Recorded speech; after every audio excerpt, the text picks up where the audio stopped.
I'm going to keep saying this until everybody gets it. Holding your knife, the angles are going to make a big, big difference, okay? Let's move on to the seam. Remember now, cross butts first, then our seams. Why do we want to do our seams next? Because we want the edges of the tape to get buried by the corner. Okay, we don't want to put the edge of the tape on top of the corner. You'll never get that flat. We're going to leave this cross butt out for right now. We're going to just go concentrate in this area. So, okay, so we left off with the cross butt, right? We got the cross butt. It's in there. Nice. We stopped here. Listen, you don't have to stop exactly there. If you stop there, it's okay. If you stop there, it's okay. I just want you to be inside this bevel. I want you to be in there, okay? Okay, so don't be like, oh my God, I didn't cut it right exactly on the seam, this, that, and the other thing. You're fine. Just be inside that bevel. So you got a little bit of room for error there, right? Just be in there. So now what we're going to do is we're going to take this bucket, we're going to put it up there because I don't feel like bending. How's that? That's the only reason. Simplify. Make it simple, right? Simplify the process. But I got to bend all the way down there when I can just go right there. Okay. So now we're going to come across, we're going to do the flat seam, right? Remember I told you the bevel is 5 inches? We're using a 6-inch knife. Our goal is to fill that bevel with tape and compound. Again, same technique, putting the compound on. I like to always show, I used to say, you know, folks would be like, well, how do I keep it clean? How do I do this? That's going to come from practice. It's just practice, keeping it clean and practice, right? I always taught my apprentices that when they were grabbing compound off the hawk, to make sure you heard that. You hear that? And what that does is it gives you a clean edge of your knife. Your knife is clean. So that just means that you're going to have a better chance of being clean on the wall. That's all that is. It's just a little thing that I always said, hey, hear that. Hear that that hawk is clean. See that that knife is clean. You don't have stuff hanging off of it. Easier said than done. It's repetition and practice, I promise you. So we're going to start at the corner bead. And again, watch where my fingers are. It's very, very important. It's going to help you in the long run. Where you position your hands and fingers on the knife is really important. So we're going to get a decent amount of compound on there. I'm going to start from here. And it's the same thing up and down or horizontal. It's the same. You're going to open your knife. My finger's going to be a little bit lower on the knife. My other fingers are going to be lower on the handle. And we're just going to push until we don't feel it anymore. Look where I'm holding that knife. All right? This handle's almost on the wall. There's another little trick that I like to share. Same, get your compound. You can also, instead of just starting like that, put a little dab there and then drag it. I have found that that helps a lot of people who are doing it for the first time. Keep it a little bit cleaner, keep it a little bit more uniform. We don't want this. We don't want that. We want compound in there. If you run your tape over top of this with no compound in there, what are we going to get? We're going to get blisters. I said that earlier. The funny part about blisters is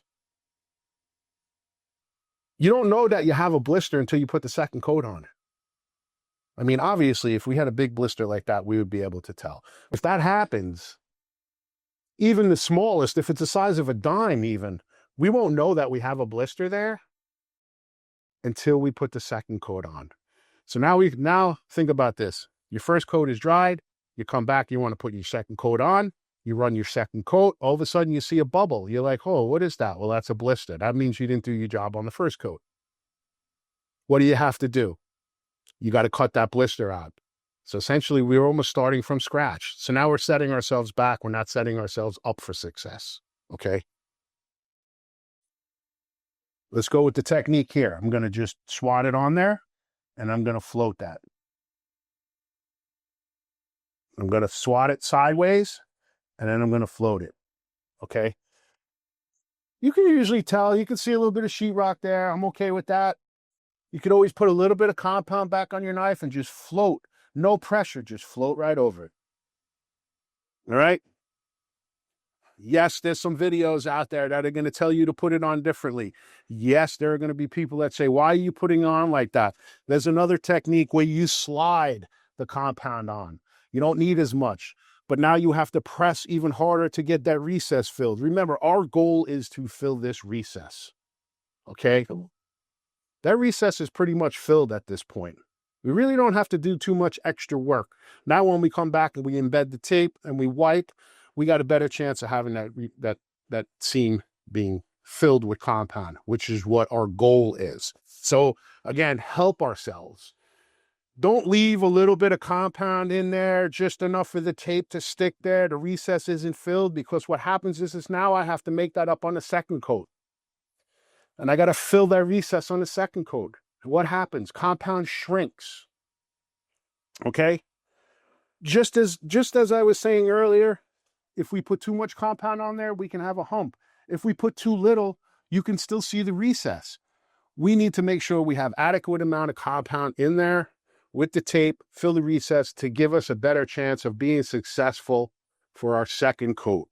Remember, flat and smooth is our goal. Cork goes down. Let's bring in our roll of tape. So again, the way it comes off, the roll, the side that goes to the wall is always on the outside.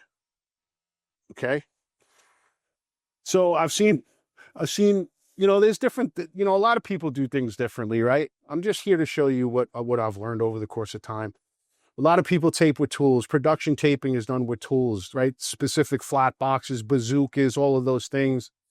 There's a thing that's called a banjo, where it gets pushed, the tape gets pushed through the banjo, it gets compound on both sides, you just put it on the wall and somebody comes behind you and you wipes it, that's all fine and good. There's big rolls of tape. There's little rolls of tape. My recommendation is this is a 250-foot roll of tape.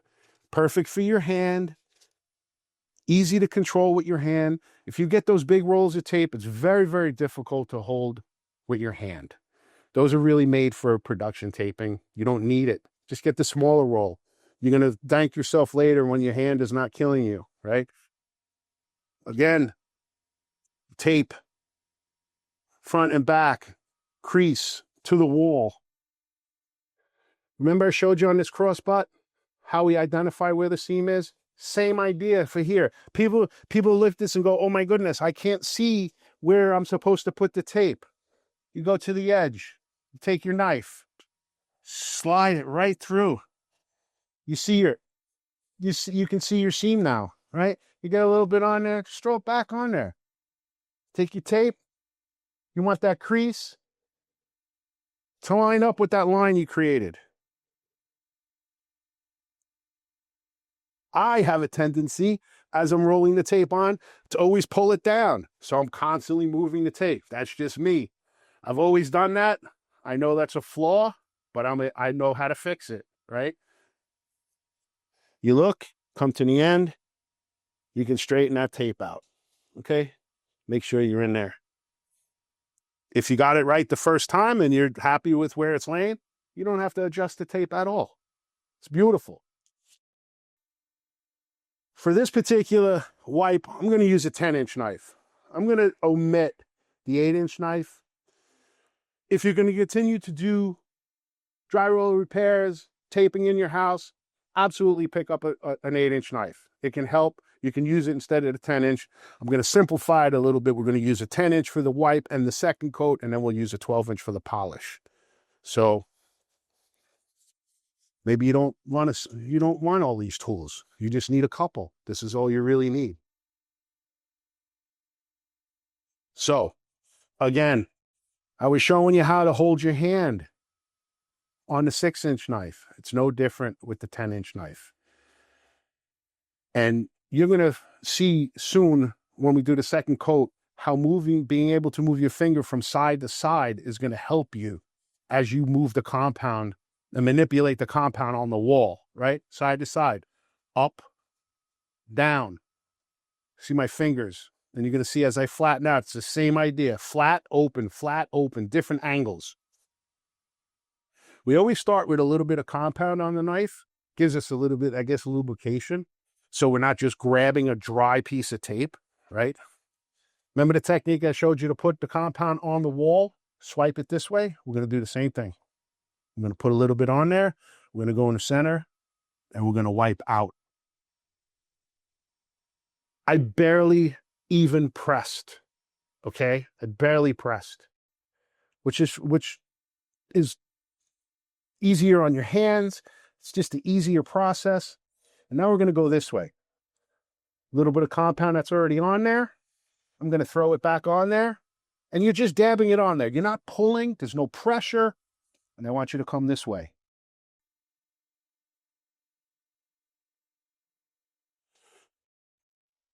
Okay? I want you to see that effortlessly, because we put the compound on in the beginning with the 6-inch knife to cover this recess, how effortlessly it was to wipe out that compound and create a nice, solid, what's the word? I don't even know. We filled the recess, okay? This is our goal. You could see it where we filled it, okay? Again, you won't see that on the crossbutt because it doesn't have the recess in there, but you will see it on the flat joints, which again, it's factory made that way to accept this tape and compound in there.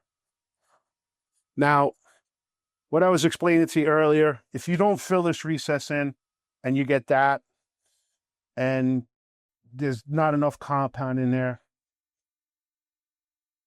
is it the end of the line? No. Can you fix it? Yes. You can fix everything, okay? What that may require is additional coat, though, because, again, the compound shrinks, right? Even as heavy as the compound is on the second coat, when you try and fill this recess in, now you're filling that in. Why not fill it ahead of time to give you a better chance of success for your second coat, right? So that's our goal.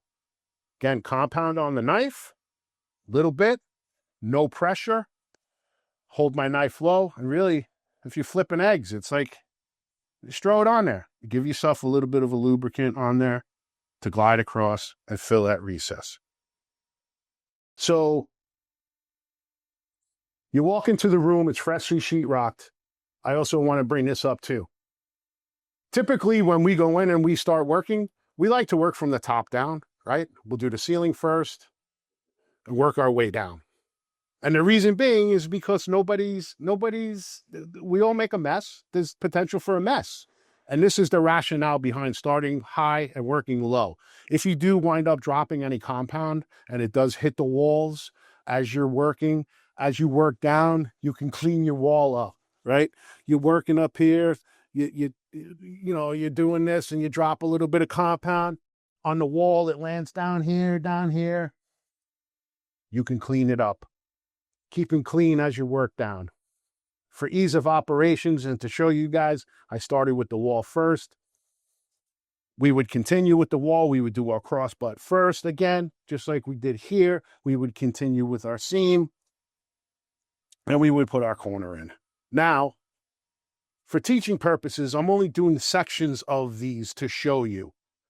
You would continue with this seam. So if we were to do this wall from scratch, we would do this crossbutt, we would do this crossbutt, then we would do this entire seam. We wouldn't put a break in there. But for teaching purposes, we're doing it this way to show you how it looks with a coat on it, how it looks without a coat on it. It just gives you a visual and helps you, right?